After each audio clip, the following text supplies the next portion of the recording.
Hi guys, welcome back to this channel. And इस video में हम कुछ 100 जितनी मेडिकल टर्मिनोलॉजी देखेंगे। तो यहाँ पे पहली है डिस, DYS।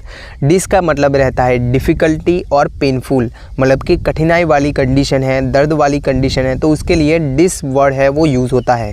जैसे कि डिस्फेजिया, फेजिया का मतलब है निगलना, और डिस जो है वो डिफ़िकल्टी इन स्वेलोइंग, मतलब कि निगलने में तकलीफ़ रहती है, तो उसके लिए वर्ड यूज़ होता है डिस्फेजिया। वैसे ही आगे लिखा है यहाँ पे डिसमेनोरिया। डिसमेनोरिया, मेनोरिया है मतलब कि पीरियड्स, तो डिसमेनोरिया मतलब कि पेनफुल पीरियड्स। आगे का मेडिकल टर्म है हाइपर, जिसका मतलब रहता है एक्सेसिव और एबो, मतलब कि ज़्यादा के लिए यहाँ पे यूज़ होने वाला वर्ड है वो हाइपर है। जैसे कि हाइपरटेंशन मतलब कि खून का दबाव है, बीपी का कंडीशन, ब्लड प्रेशर का कंडीशन, तो उसके लिए जो मेडिकल वर्ड है वो होता है हाइपरटेंशन। आगे है यहाँ पे हाइपरग्लाइसेमिया। हाइपर मतलब कि ज़्यादा, और ग्लाइसेमिया, ईमिया जो वर्ड है वो खून से रिलेटेड है। जैसे कि एनीमिया मतलब कि खून की कमी के लिए यूज़ होने वाला वर्ड है एनीमिया।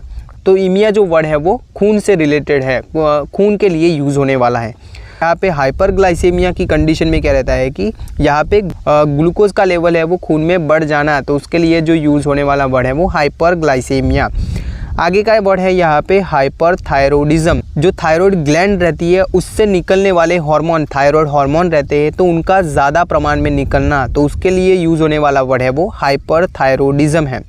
आगे का वर्ड है यहाँ पे हाइपो। हाइपो जो है वो डिफिशियंसी और बिलो, कम के लिए यूज़ होने वाला वर्ड है। जैसे कि हाइपोथायरॉयडिज्म मतलब कि थायराइड ग्लैंड से जो निकलने वाले हार्मोन है, थायराइड हार्मोन है, वो कम निकलते हैं, तो उसके लिए जो वर्ड यूज़ होता है वो होता है हाइपोथायरॉयडिज्म। देन हाइपोग्लाइसेमिया, जो खून की शर्करा है, ब्लड शुगर रहता है, उसका यहाँ पे खून में कम होना, तो उसके लिए जो वर्ड यूज़ होता है वो होता है हाइपोग्लाइसेमिया। देन आगे का वर्ड है यहाँ पे ऑस्टियोमाइलाइटिस। ऑस्टियो मतलब कि हड्डी, और माइलो जो वर्ड है वो यूज़ होता है बोन मैरो के लिए। हड्डी के बीच का जो हिस्सा रहता है उसको बोलते हैं बोन मैरो। और आइटिस जो वर्ड है वो इन्फ्लामेशन, जो सूजन का कंडीशन है, उसके लिए यूज़ होता है। जैसे कि यहाँ पे अगर ब्रोंकाइटिस ये कंडीशन है, तो मतलब कि ब्रोंकी जो श्वसन नलिका रहती है उनकी सूजन की कंडीशन को बोलते हैं ब्रोंकाइटिस। वैसे ही होता है हिपेटाइटिस। हिपेटो जो वर्ड है वो होता है लीवर से रिलेटेड, और आइटिस का मतलब है इन्फ्लामेशन, सूजन, तो यहाँ पे हिपेटाइटिस मतलब कि लीवर की सूजन की कंडीशन। वैसे ही होता है कोलाइटिस। कोलाइटिस मतलब कि कोलन, जो बड़ी आंत है, उसकी सूजन की कंडीशन को बोलते हैं कोलाइटिस। तो ऐसे आइटिस जो वर्ड लगता है वो होता है इन्फ्लामेशन, सूजन के लिए। तो यहाँ पे ऑस्टियोमाइलाइटिस मतलब कि हड्डी और उसके बीच का जो हिस्सा रहता है, बोन मैरो रहता है, उसकी सूजन की कंडीशन है ये। आगे की मेडिकल टर्मिनोलॉजी है यहाँ पे RX। अगर ये लिखा मिलता है तो इसका मतलब है ट्रीटमेंट या फिर प्रिस्क्रिप्शन, दवाई देने के लिए RX लगता है। देन आगे की मेडिकल टर्म है HX। HX का मतलब है हिस्ट्री, ओके। देन DX होता है, तो इसका मतलब रहता है डायग्नोसिस, निदान। देन आगे का मेडिकल टर्म है यहाँ पे QD। QD मतलब कि एवरीडे, जैसे दवाई है तो अगर इसको हर दिन लेना है तो इसके लिए QD वर्ड लगता है। वैसे ही यहाँ पे SOS ये वर्ड लगता है, तो इसका मतलब है इफ़ नीडेड, अगर ज़रूरत है तब भी लेने का।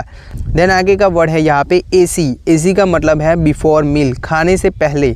कोई दवाई है उसके पीछे ऐसे AC लिखा हुआ मिलता है, तो आपको समझना है कि ये खाने से पहले लेने की है।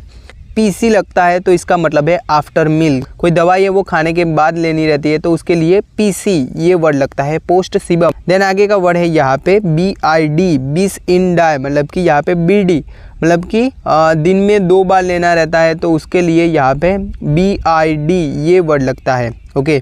देन अगर 3 बार लेना रहता है तो उसके लिए जो मेडिकल वर्ड है वो TID और TDS, थ्राइस अ डे, 3 बार लेना रहता है दवाई, तो उसके लिए DID वर्ड लगता है। देन अगर 4 बार लेना रहता है तो उसके लिए QID ये वर्ड लगता है। अगर OD लिखा है तो दिन में 1 ही बार खाना है जो दवाई है वो, वंस अ डे।